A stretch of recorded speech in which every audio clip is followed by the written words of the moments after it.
Today I'm visiting one of Japan's most beautiful prefectures.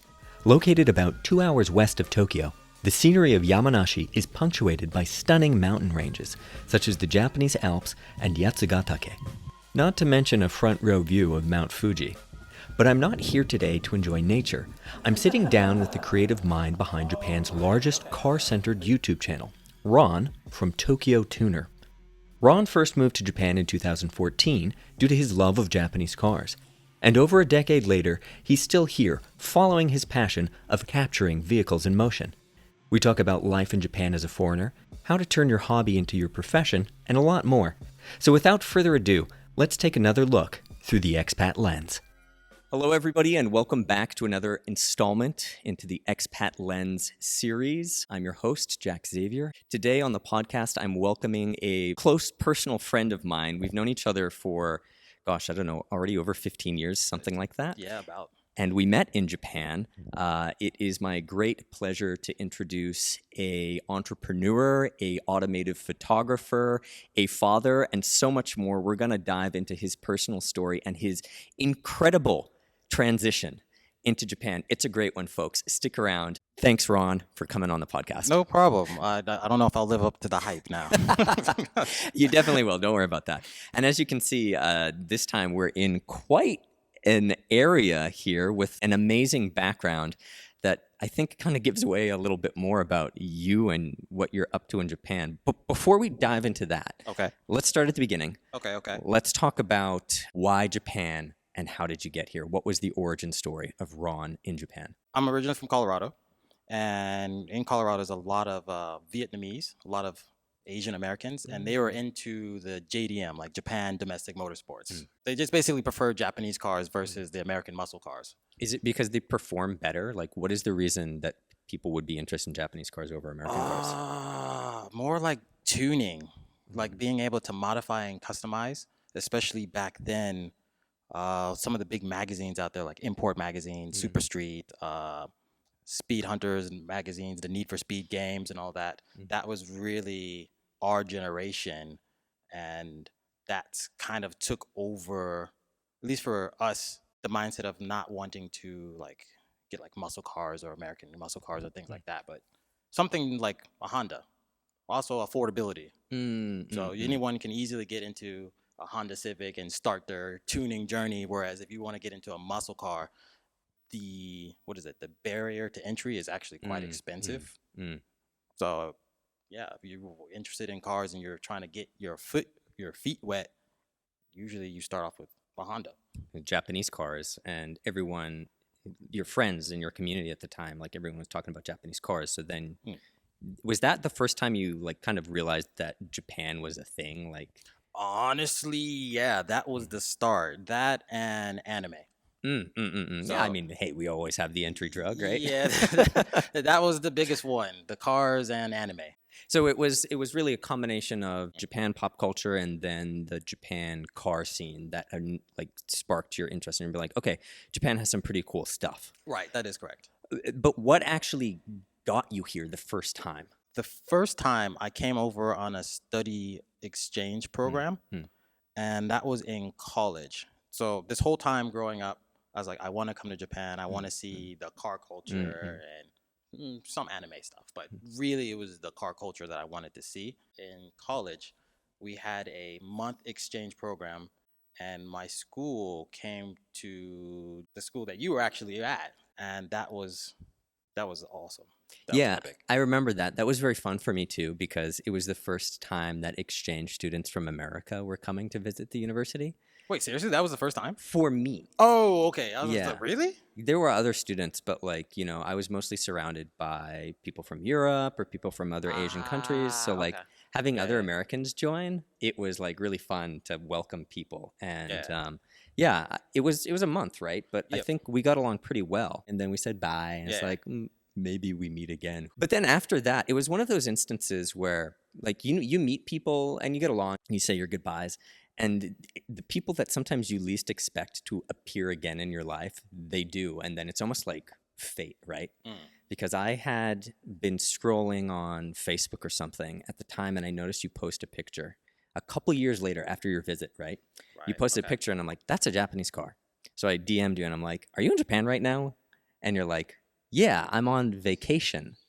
I'm visiting like Asia. You're traveling around. I think you went to Taiwan. Oh, I yeah. want to segue into the story about how instead of visiting Japan, you started to Oh. live here because that story is insane. That's also a bit ratchet. Do you want to start by just like talk about who you were working for at the time? Because it's a very interesting transition that you made. Okay. So yeah, I came exchange student, had a month. It was a fun time. Speaking of fate, what really made me want to like come back Hmm. was, besides you, of course, my exchange partner, language Mm-hmm. conversation partner. He had a GTR. Ah, Out okay. of all the people that I could have had an exchange partner with, I had a friend Mm. who had a GTR. And I remember he messaged me. He's like, Ron, we're going to drive the toll gate. I'm like, oh, word? We're really going to do that? And he's like, Mm-mm. yeah, yeah, yeah. So he came up to the hotel that we were staying at in Togane. He picked me up and we went driving around. I remember that hill is pretty steep too. Yeah, Yeah. right. He Yeah. was throwing it around and I was just like, I got to come back. This was Nice. it. So that was like, that was it. I was like, okay, I got to find a way to come back. Huh.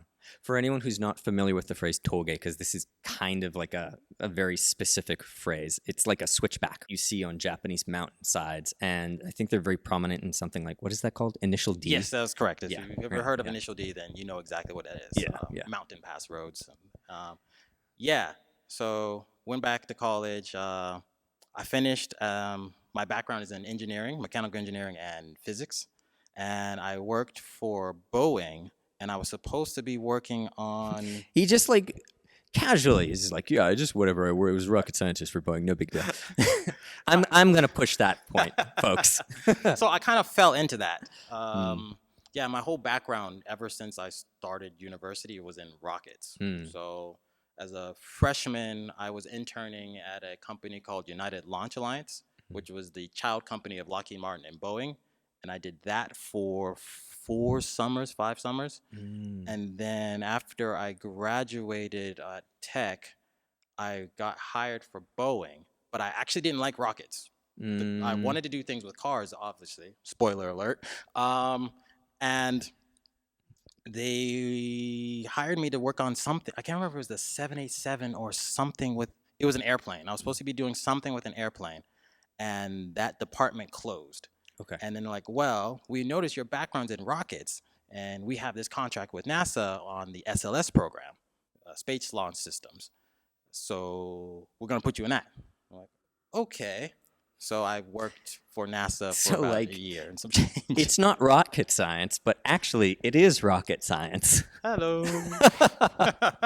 I just think that that's so interesting. So you're like, you're working for Boeing and you're working for NASA, and then you have an opportunity to come back to Japan. Like, how did that work out? I seem to recall that you told me you took time off because you wanted to travel or something. Yes, Yeah. and I wanted to do something with cars. I wanted to come back to Japan.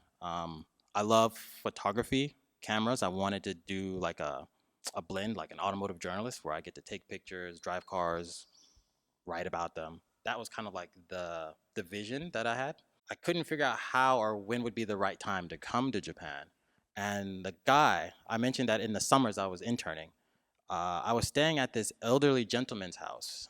His name was Bob. Or I call him Bob. This is in the States, right? This is in the States, yeah. So I went to school in Georgia. My family lived in Texas, and the ULA, my interning was in Colorado. Yeah, basically, every summer I was driving like 16 hours. Anyways, he was a big person of traveling. He'd always tell me, get out, travel, just do it. And he was a really healthy guy, older. And close to Christmas time, he went out to Florida and he was golfing and he just had a heart attack and died. Whoa. So he was like my second father, and that really messed me up. And the thing he always said, like, travel. So once that happened, I was like, I need to stop doing this and go to Japan and figure this out, because if not, I never know when. That was the call to follow the dream. That was the call to start. And then one of my friends in Colorado, my childhood friend, Benjamin, he was in town for Christmas because he lived in California. And I called him up. I told him, like, I want to just leave and try this. and I think it's a dumb idea, but this is my idea. That's what I Mm. want to do. And he's like, let's do it. I'm like, what do you mean? He's like, well, I want to be a writer. I forget what Ben was doing at the time, but he hated his job too. And so he's like, he wants to write. So he's like, he'll quit his job, and if I quit my job, we'll just go to Japan and travel around. How old were you guys at the time when you made that decision? At 23, 24. We decided that. All right. Nice. So Yeah. both of you guys, you quit your jobs and you're like, let's go. And you came to... Yeah, I came to Japan first, then went to Taiwan, came back to Japan, and was like, I need to stay. The easiest way to stay is to get a job teaching. And so the housemates that I was staying at, I was like, what are some good schools to teach at? And my background's like business and engineering. Is there anything that's kind of close to that? And I remember one of them saying, oh, you should work at Berlitz. Berlitz is like the business school. I'm like, okay. So I applied to Berlitz, and they were like, are you in Japan right now? I'm like, yeah, I'm in Japan right now. Like, can you come like this week? I'm like, I could be there. That's so wild. Like, you come on a tourist visa, and then you're like, no, I'm just going to stay here. And then you pick up a job. What was it, a week later, essentially? Oh. Was it a difficult process? Because I seem to recall that you got it pretty fast, but you had to go to Korea for like a weekend or something. That is correct, because it was... So I didn't start applying right when I came back from Taiwan. It was like maybe 2 months after. So so you were like down to the wire. I was like down to the wire, and I was like, Yeah. yeah, I'm not going back to the States. And so that's, the job applying, getting accepted was quick, but my tourist visa was basically up. So I had to leave Japan again. And then when I came back, I had the paperwork saying that I had a job. And so I see. Yeah. Okay. So you were able to slip in. And then how did you enjoy teaching English? Because a lot of us who come from abroad, we do end up teaching English at some point in our time in Japan. And I mean, I've done it too, and I know a lot of other people who have done it. But like, you've had so many various and wildly different jobs in and outside of Japan. Like, how do you feel about the whole English teaching gig? I actually appreciated it. And I think where people get caught up is they feel like it's beneath them. A lot of people think, like, for example, I'm an engineer. I'm legitimately a rocket scientist. Why would I spend my time, A, teaching, and B, getting paid a lot less? If you don't have that mindset and you go in completely open, it's like, I'm going to learn some new skills, try to use it to your advantage. So if you don't want to stay teaching, then you should use your scheduling and your time to help you get to that next step. But you can also learn. So I learned a lot about Japan and Japanese culture through teaching, because I didn't always follow the book, the manual, whatever. But the people that I taught, they really loved me, and I always had high scores. So even though like the manager, not really manager, but like, I guess the head teachers or whatnot, you'd have like these reviews, and they would listen into your lessons, and they'd be like, well, you didn't have this introduction right. You didn't say the goals again. But when you look at the customer feedback, you got all fives. So Hey, the numbers speak, right? Yeah, they're like, we are obligated to tell you to try and add at least something at these points. But That's interesting. Yeah. That leads me to my next big question here. You mentioned, so you learned a lot about Japan, and you had this really great experience teaching and interacting with Japanese people one-on-one. What were some of the things that you thought about Japan, like, because you had been enamored with the country since you were young, right? And it was mostly like pop culture and car culture. But like, what were some of the things that you had the image of Japan before you came, and then afterwards you realized either, yes, I was right, or like, no, it was very different, or somewhere in between, like image versus reality, so to speak? Right. I guess when I came here, I had no real image, which I guess kind of played to my advantage. I didn't have like really any idea. The only thing I knew about were cars and anime. So I didn't know much about, of course I knew like, oh, Japan is this high-tech society, and you think they're so far in the future. I'm still faxing important documents. So, everyone brings that up, but the other day I was talking to somebody about it, and apparently faxing is one of the most secure ways to send important data. Is it really? It would seem so. So like, anyone who knocks faxes, you've got those, secret documents, fax them. I guess that kind of makes sense. So you didn't have any image of Japan, and then when you come, it was all new, and you had this open mindset, and you're like, okay, I'm starting an English job, but I don't want to think of it as beneath me. And I think that's a really healthy way of looking at it, because there are some folks who come and they teach English, and they're like, I'm stuck in this job and I should be paid more or something. I don't know. I feel like I'm talking shit about like a bunch of people right now. There's a lot of old coworkers Mm. that felt like that actually, and I just I'd be like, yeah, I feel you, I get it, and just be on my way. I think one of the big differences that you had, though, that was to your advantage, is that you had this big side, not even necessarily a side hustle, side job that kind of became your main job. It has something to do with cars. Which spoiler was cars. Kind of, I alluded a little bit to it. Like if you're teaching and you have like a different vision that you want, you should kind of like work on that. Be nice with your managers. Yeah, I think that's a pretty good rule in general. It's pretty self-explanatory, but especially with these bigger schools, you kind of are just a cog in a machine. I think is the term. Yeah. And if you're flexible with them, at least with my managers, I was super flexible. They would let me go. So if I needed to do like a shoot, or I wanted to try and schedule a magazine shoot, I'd let them know, and they'd be like, okay. The flip side, if someone was sick and they needed someone to cover, they could always ask me, and I'd usually be like, yeah.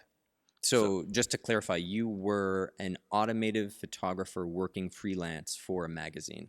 Yeah. So when I came to Japan, I had no magazines. The first 3 months in here in Japan on a tourist visa, I was just doing like blogging on Tumblr. Who knows Tumblr these days? Yeah. So I didn't want to spend money on a website because I didn't know if I was going to make it. And it's like, I'm on a limited budget. So Tumblr is free.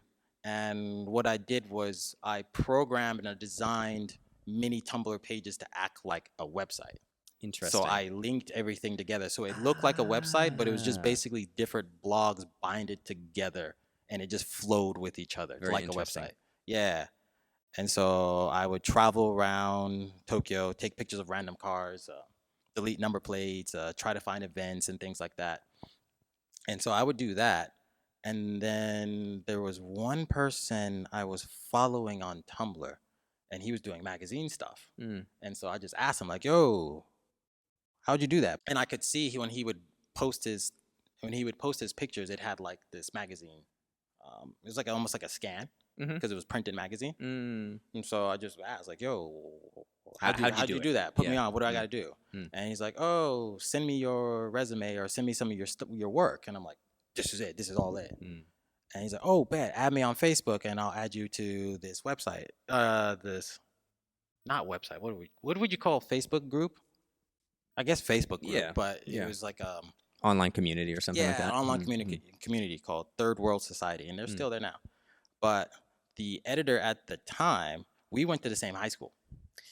It's always those like weird connections, like your small world thing. Yeah, because again, Tumblr, there's not like it had his name or anything like that, and I didn't even know who he was. Just was like, oh, add me on Facebook, and I'll add you to this group, and you can start shooting for the Third World Society. And Third World Society works for a magazine called Performance Tuner magazine. And if your stuff is good on Third World, we'll put you on the Tuner magazine. I'm like, sweet, okay. So then we added on Facebook, and it's like, wait, you went to this high school? Yeah, I went to this high school. I'm like, you know this person? Yeah, I know this person. You know this girl? I'm like, yeah, I know this girl. I married that girl. You married that girl? What the? Yeah. Actually, before the podcast, I just want to mention that we were having this conversation. And I'm like, hey, by the way, I had someone on the podcast named Savon. Do you know him? Like I didn't even ask you like that. I was like, whatever. I mentioned Savon. You're like, I know that guy. Yeah. Like small community, folks. It really is 1 degree of separation. Yeah. Yeah. Or like supposedly it's 6, but like it feels like it's 1 degree of separation. Is it 6 degrees of separation? That's the saying. 6 degrees of separation from any person on the planet. Gotcha. Okay. Is the idea, right? But like in Japan, it's like 2 or 3 at max. Yeah, especially Japan. Yeah, in the foreigner community, it feels like anyways. Definitely. But so that's really cool. You were able to just kind of carve your way into this this job where you're shooting for a magazine, and were you getting paid for it at the time, or were you working pro bono? I was doing it pro bono. Yeah, the first magazine was pro bono, but what that allowed, again, kind of going back with don't be like basically hustle, but don't be too proudful. That before, if I wanted to like go to, let's say, like a car event or a car meet, and I was like, can I take a picture of your car? People kind of look at you like, chotto. But if I show up with a magazine, and they would, thank you, Performance Tuner, you don't exist anymore, but you would actually mail me the magazines, and then I would go to owners and be like, hey, I'm a photographer. Can I put you in this magazine? Right. And they're like, oh, snap, yes. It gave you this air of legitimacy to say, like, I'm associated with something. Yes. This has come up in previous conversations, having that mark of approval that, like, oh, I'm associated to this institution or this. Actually, it was in the podcast with Savon. Oh, It's such a big thing in Japan. Oh, yeah. Absolutely. If you're just a rando, people will really be like, no, you can't hang out with us. But like, if you have this thing behind you, they're like, oh, okay, I can trust this person. Yeah, right? That's a thing that I learned in Japan too. Everything is a professional. Like, you have to be a professional for everything. And that kind of gives you that trust that you're saying. If you're not a quote unquote professional, you get the choto. Yeah. But if you have something that shows that you are professional, then tons of doors open all of a sudden. That's awesome. So you had this magazine that you were showing people, hey, can I take pictures of your car? And then all of a sudden they're like, all smiles, doors are open, and you start building up your momentum. And do you want to just name drop your company, yeah. So then I started Tokyo Tuner. Tokyo Tuner, folks. Check out Tokyo Tuner at tokyotuner.com. No. It used to be, but that's another story. Right now, it's Tokyo Tuner. YouTube is still there. The Instagram still there. I don't really update it that much yet. Again, all of your old stuff is up there now too. No, okay. All the old stuff is not. But the because that was on the old tokyotuner.com, and then I let that just kind of die away. I see. And now someone has bought that domain, and what? You need to spend 2 stacks to get it back. That's terrible. I mean, scalpers. Yeah, it is what it is. I wasn't doing it for. I don't know what I was doing it for. I was just doing it because you were doing it for passion. I mean, it was the thing that brought you here, right? Yeah. I remember, so, we had that chance encounter. You posted a thing. I was like, hey, you're in Japan. Then we started hanging out a lot. This was back in like 2014, right? You were going on these car shoots. And I think you just invited me along to some of them. And like, we went out into the middle of the mountains where there was this kind of like underground drifting event or something like that. And like, folks, I'm not a huge fan of cars. I remember that. But it was so much fun. Yo, that was, speaking of ratchet shit, holy crap. That was in Fukushima. Was that in Fukushima? That was in Fukushima. Dude, we went to Fukushima. I think we took, I don't even know how we got there. We took the train. We did take a train. We took the train, and then like we went up into this, I think it was a ski resort or something. No, it was an actual track. It's a track, yes. Yeah. We went to Ebisu Circuit. It's a track. Ebisu Circuit, okay. Yeah. And a zoo. You remember the animals? Yes, the zoo, yes. Oh my God. Yeah, it's a trip. We went to I think that was a summer matsuri, or no, it was fall. It was fall because I remember the momiji, the foliage was really okay. Yeah, okay. So we went in the autumn. So they had an autumn matsuri, and ironically, it's mostly Australians and New Zealanders. There's a ton of Australians. I remember that. Yeah. Yeah, and they come up. They can actually buy cars from. I think it's still called Power Vehicles. I'm just plugging like local Japanese cars. Yeah, you could buy a car from Power Vehicles, and it's basically modified for drifting, and you just go ham. There's like 4 or 5 tracks on there, and it's almost all drifting. If you wreck, they'll help you fix it. Yeah, I forgot about that. And we went up, and it was wet, and we were walking in the dark. Yeah, it was a legitimate adventure. Yeah, that was some sketch shit. For something that you're like, hey, Jack, you want to go to this like drifting event? I'm like, okay, whatever. Like, he's like, I'm gonna take photos. I'm like, okay, sounds fun. We'll stay over the night, and we're like sleeping in this giant hall on tatami with like old futons and Yeah, stuff. with a bunch of random people. Man, but it was very fun. I Oh, yeah. remember that. It was very fun. And then like after that, I went on another couple of like shooting adventures with you. Yeah, And we I went- think that's when we really got close, actually. Yeah. And I was always very, very impressed with your drive and your passion to follow your dream in Japan and just make it work. And you're like, I'm going to do the English teaching thing and I'm taking it very seriously. But my real goal of being here is to make this automated photography thing work and like work with cars and stuff. And you inspired me to do more writing too, and like pick up online writing stuff, doing articles for a couple of different small places, and like you get paid pennies, right? Or you get paid almost nothing. Yeah. But that was the point was when you're getting paid like nothing for an article, but then you can say, look, I've written these articles, and then that builds your momentum. So I really learned that from following you. So thank you for that. No worries. Yeah. No worries. Didn't Well, yeah, here it is. I'm putting it on the record. Got to show the appreciation. Yeah, if you're doing something and it's like, yeah, you're getting paid pennies or you don't think it's worth it, the right eyes are always watching. Even if you don't know they're watching, that sounds like some government shit. But they're always watching, especially with SNS and stuff like that. You just keep doing what you're doing and yeah, you have the resume, and then if the opportunity arises, stuff will turn around. So we've kind of laid the fundamental groundwork of your story, how you got here, your period of struggle and making it work, and like how did we end up here in this giant garage surrounded by a bunch of cars, man? Like what was the catalyst that boosted you up to that next point where you were able to, spoiler alert, eventually quit teaching English? Yes. And like get to this situation that we're at right now? Ah, man. That's actually a good question.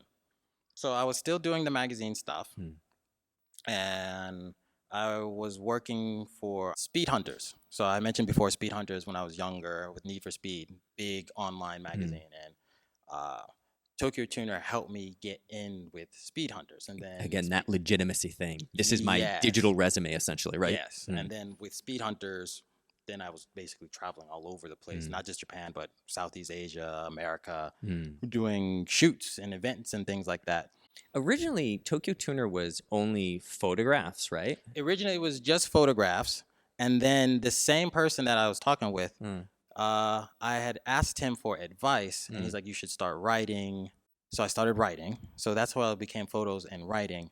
And then the videos was when you would talk with clients about trying to do like a photo shoot, especially with like smartphones these days, everyone's like, I'm not going to pay you that much for photos. I can just pull out my smartphone and take a picture. I see. But if you do video, especially, 6-7 years ago? Yeah. That was, you say, okay, it's going to cost this much to do video. Everyone kind of understands, even though without knowing that video is difficult. And so they'd be like, yes.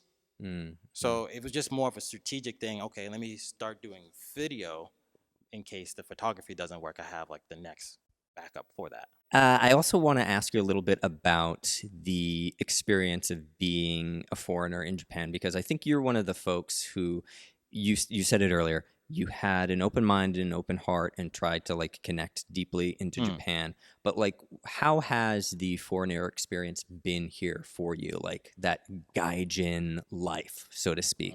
Because you've told me some interesting things in the past about like your thoughts about, being an American, or specifically being African American, right? And then also being in Japan, and like how it's somewhat similar, but also quite different. Yeah. So in the ways that, I guess it's easy to go kind of like the ways that they're different, or at least in my experience, everyone's experience is different, obviously. Sure.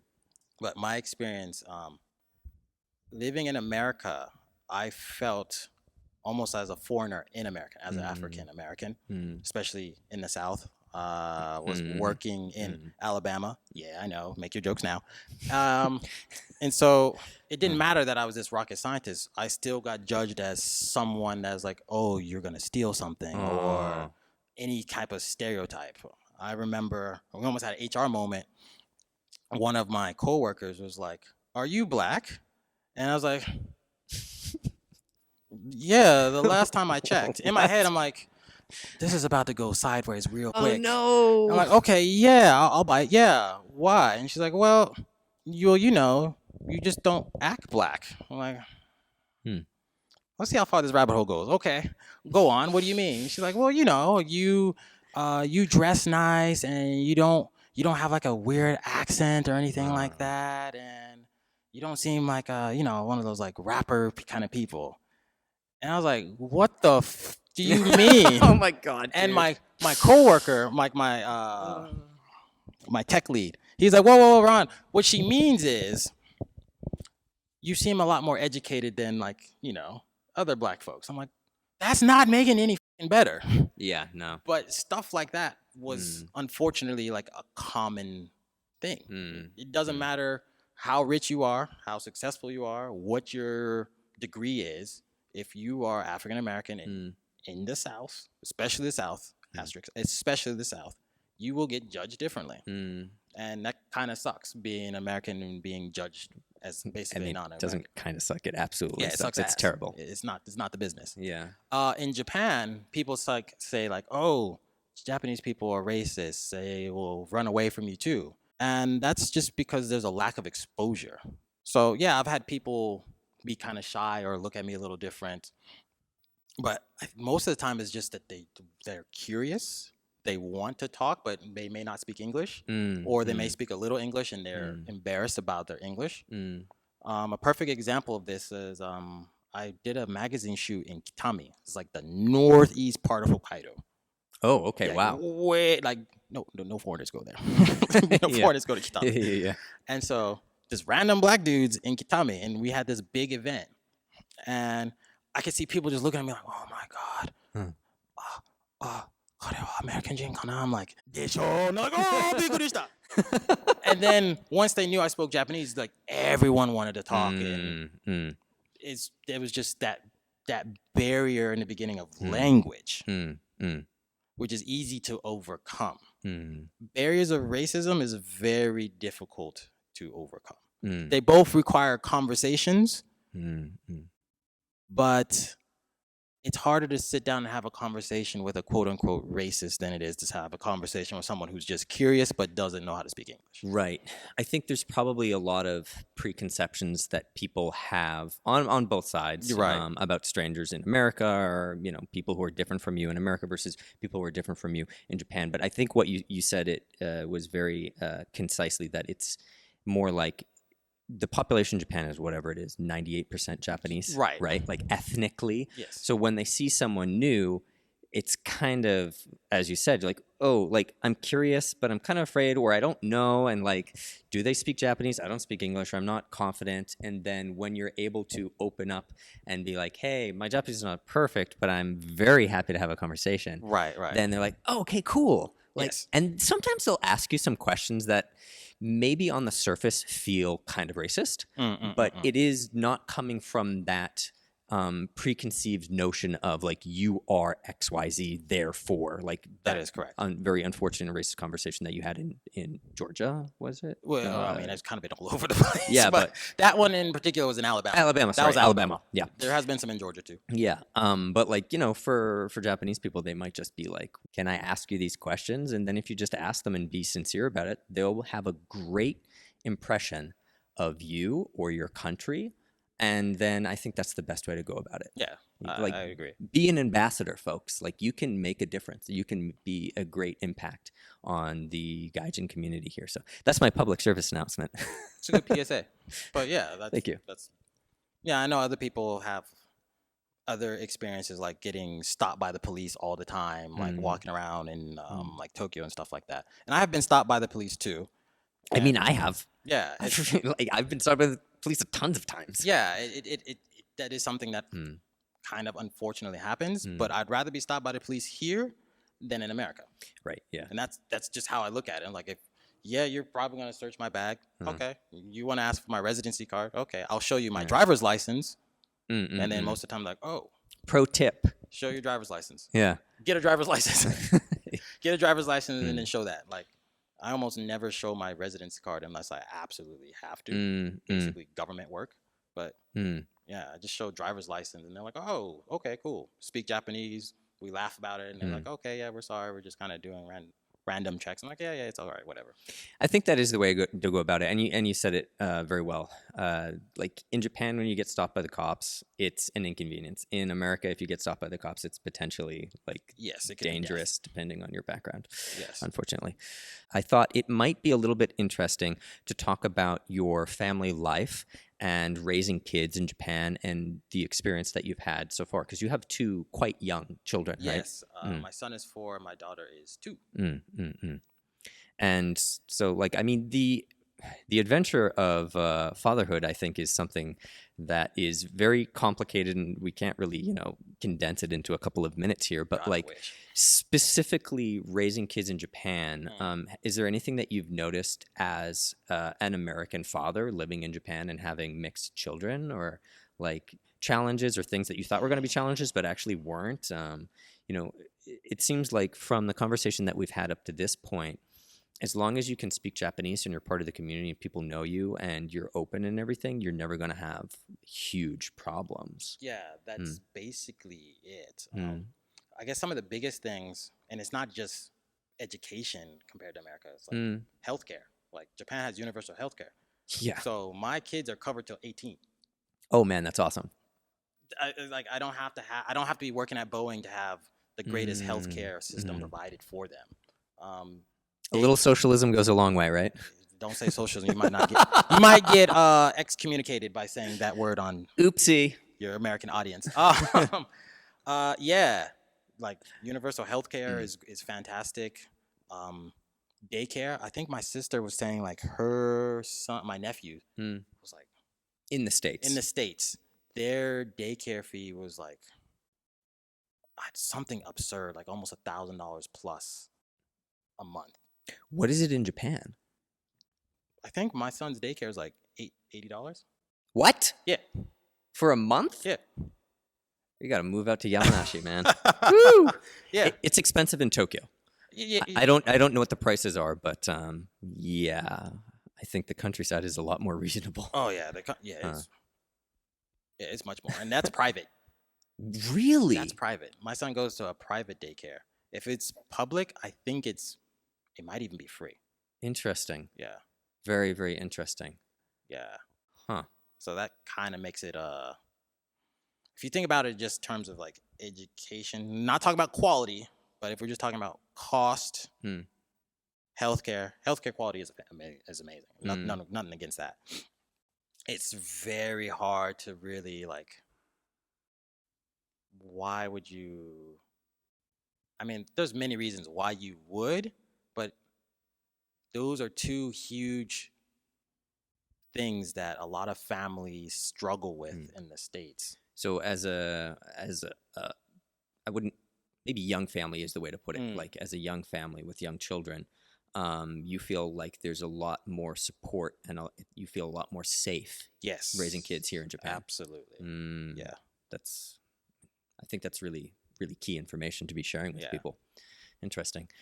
And all right, any other thoughts about that? Any other key insights about raising kids, or talking about the experience of having kids out in kind of the countryside, right? Yeah, it's kind of an interesting thing to be out in the countryside. Even my mother-in-law's like, we should put my son in like an international school because he speaks English and Japanese really well. But one of the things that's been brought up, and I told my wife this is going to happen sooner or later, like he's asking questions like, why is his hair curly? Why does he have curly hair and all his friends have like straight hair? And he's like, oh, I kind of want to have straight hair. And my wife's super supportive, like, no, you need to keep your curly hair because that's your identity, that's you. That's a rarity thing. And I mean, in Japan, it really is a rarity. Sure. Yeah. But yeah, I'm sure down the line, some things like that will come up. And you'll hear about some of those things in the news too, where like half kids can kind of like bullied and things like that. But yeah. What's your approach moving forward? It seems like you've put some thought into this already. Like, how do you plan on teaching your children as they are mixed race in Japan? Like, I mean, I think the way that your wife is talking about things. Like, that's definitely the way to go. Like, give them the support, let them know that they are who they are and they're special, and that's fine. And like, you're still Japanese, right? But you also have this other side too, which is really good. Like, and honestly, I don't know the answer to that, because if you don't talk about race and things like that, like in America, everything is brought up with race this, race that. Right. So you grow up already having this divide, if you will. So yeah, obviously I want my son and daughter to know, like, you guys are like African American. I want you to know your background, your culture with that. But I don't want to like force it down the throat unless it's absolutely necessary. Right. And being in Japan, if you're part of the group, that's huge. So if you have this other, I don't know, it's hard for me to say, but like, if you have this other identity that you're leaning into more, it might be like you're isolating yourself from the Japanese community. I'm not sure. Yeah. Like, I don't know. We're treading into kind of like unclear waters here. Wild speculation, people.